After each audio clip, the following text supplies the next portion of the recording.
മീഖായുടെ പുസ്തകം 5-ാം അധ്യായത്തെ ആസ്പദമാക്കിയിട്ടുള്ള ബൈബിൾ ക്വിസിലേക്ക് ഏവർക്കും സ്വാഗതം. ഇതിൻ്റെ ഉത്തരങ്ങളോടൊപ്പം തന്നെ ബൈബിൾ റെഫറൻസ് കൂടി കൊടുക്കുന്നുണ്ട്.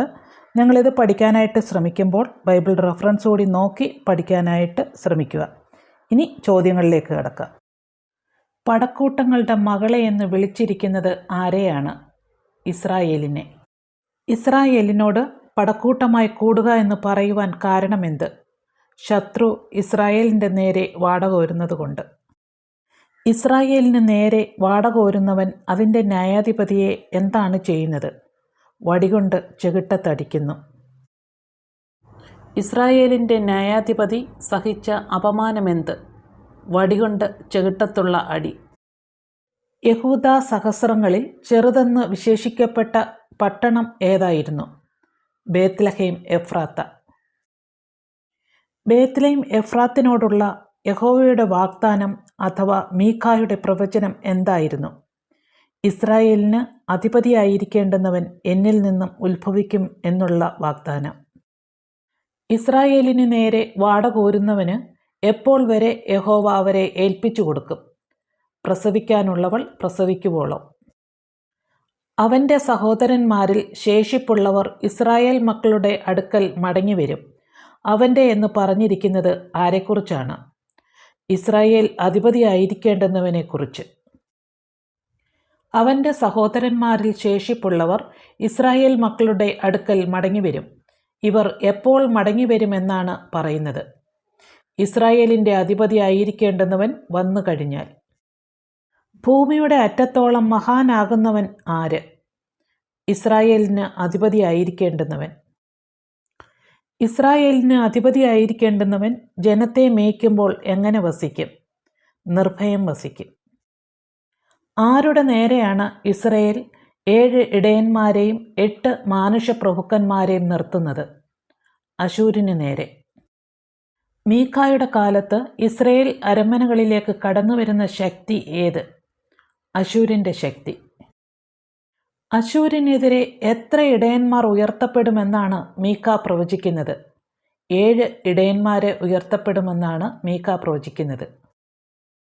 അശൂരിനെതിരെ എത്ര മാനുഷപ്രഭുക്കന്മാർ ഉയർത്തപ്പെടുമെന്നാണ് മീഖാ പ്രവചിക്കുന്നത്? 8 മാനുഷ്യപ്രഭുക്കന്മാർ ഉയർത്തപ്പെടുമെന്നാണ് മീഖാ പ്രവചിക്കുന്നത്. അശൂർ ഇസ്രായേൽ ദേശത്തെ അരമനകളിൽ ചവിട്ടുമ്പോൾ അവർക്ക് നേരെ നിർത്തുന്നത് ആരെയൊക്കെ ആയിരിക്കും? 7 ഇടയന്മാരെയും 8 മാനുഷപ്രഭുക്കന്മാരെയും. 7 ഇടയന്മാരും 8 മാനുഷപ്രഭുക്കന്മാരും കീഴടക്കുന്ന ദേശങ്ങൾ ഏതെല്ലാം? അശൂർ ദേശവും നിമ്രോദ് ദേശവും. ശേഷിപ്പുള്ളവർ എന്ന പ്രയോഗം ആരുടെ പേരിനൊപ്പം ചേർത്താണ് മീഖാ പ്രവാചകൻ പറയുന്നത്? യാക്കോബിൻ ശേഷിപ്പുള്ളവർ. യാക്കോബിൻ ശേഷിപ്പുള്ളവർ പല ജാതികളുടെയും ഇടയിൽ എന്തുപോലെ ആയിരിക്കും? യഹോവയിങ്കൽ നിന്നുള്ള മഞ്ഞുപോലെ ആയിരിക്കും. മനുഷ്യനായി താമസിക്കുകയോ മനുഷ്യപുത്രന്മാർക്കായി കാത്തിരിക്കുകയോ ചെയ്യാതെ പുല്ലിന്മേൽ പെയ്യുന്ന മാരുപോലെയാകുന്നതാര്? യാക്കോബിൻ ശേഷിപ്പുള്ളവർ. യാക്കോബിൻ ശേഷിപ്പുള്ളവർ ജാതികളുടെ ഇടയിൽ ആരെപ്പോലെ കാണപ്പെടുമെന്നാണ് മീഖാ പ്രവാചകൻ പറയുന്നത്? കാട്ടുമൃഗങ്ങളിൽ ഒരു സിംഹം പോലെയും ആട്ടിൻകൂട്ടങ്ങളിൽ ഒരു ബാലസിംഹം പോലെയും കാണപ്പെടും എന്നാണ് മീഖാ പ്രവാചകൻ പറയുന്നത്. മടങ്ങിവരുന്ന ഇസ്രായേൽ ജനത ജാതികളുടെ ഇടയിൽ ഒരു പ്രബല ശക്തിയാകുമെന്ന് സൂചിപ്പിക്കുന്ന പ്രവചനം ഏതാണ്? കാട്ടുമൃഗങ്ങളിൽ ഒരു സിംഹം പോലെയും ആട്ടിൻകൂട്ടങ്ങളിൽ ഒരു ബാലസിംഹം പോലെയും ആകും എന്നുള്ള പ്രവചനം. ജനത്തിൻ്റെ ചില പട്ടണങ്ങളെ നശിപ്പിക്കുന്നതോടൊപ്പം എന്തിടിച്ചു കളയുമെന്നാണ് യഹോവ അരുളി ചെയ്യുന്നത്? കോട്ടകളെ ഇടിച്ചു കളയുമെന്നാണ് യഹോവ അരുളി ചെയ്യുന്നത്. ദൈവജനത്തിൻ്റെ കയ്യിൽ നിന്ന് എന്താണ് ഛേദിച്ചു കളയുന്നത്? ക്ഷുദ്രപ്രയോഗങ്ങൾ. ക്ഷുദ്രപ്രയോഗങ്ങൾ ചെയ്യാൻ ഇനി ഇസ്രായേലിൽ ആരുണ്ടാകയില്ല എന്നാണ് യഹോവയുടെ അരുളപ്പാട്. ശകുനവാദികൾ. വിഗ്രഹങ്ങൾക്കൊപ്പം എന്താണ് ഛേദിച്ചു കളയുന്നത്? സ്തംഭപ്രതിഷ്ഠകളെ.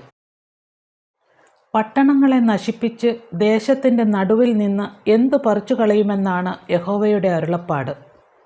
അശേര പ്രതിഷ്ഠകളെ. യഹോവ ജാതികളോട് എങ്ങനെ പ്രതികാരം ചെയ്യുമെന്നാണ് അരുളിച്ചെയ്യുന്നത്?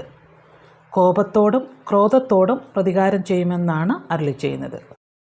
സത്യവേദ പുസ്തകത്തിലെ എത്രാമത്തെ പുസ്തകമാണ് മീഖാ പ്രവാചകൻ്റെ പുസ്തകം? 33-ാമത്തെ. മീഖാ പ്രവാചകൻ്റെ പുസ്തകം 5-ാം അധ്യായം പഠിക്കാൻ ശ്രമിച്ച നിങ്ങളെ ദൈവം തമ്പുരാൻ അനുഗ്രഹിക്കട്ടെ. നിങ്ങൾക്ക് ഈ വീഡിയോ പ്രയോജനമാകുന്നുവെങ്കിൽ മറ്റുള്ളവരിലേക്ക് കൂടി ഷെയർ ചെയ്ത് കൊടുക്കുക. വീഡിയോ ഇഷ്ടമായാൽ ലൈക്ക് ചെയ്യണം. അതുപോലെ വീഡിയോയെക്കുറിച്ചുള്ള അഭിപ്രായങ്ങളും നിർദ്ദേശങ്ങളും കമൻറ്റ് ബോക്സിലൂടെ അറിയിക്കുകയും വേണം. വീണ്ടും പുതിയ വീഡിയോയുമായി അടുത്തതിൽ കാണാം. Till then bye and God bless you.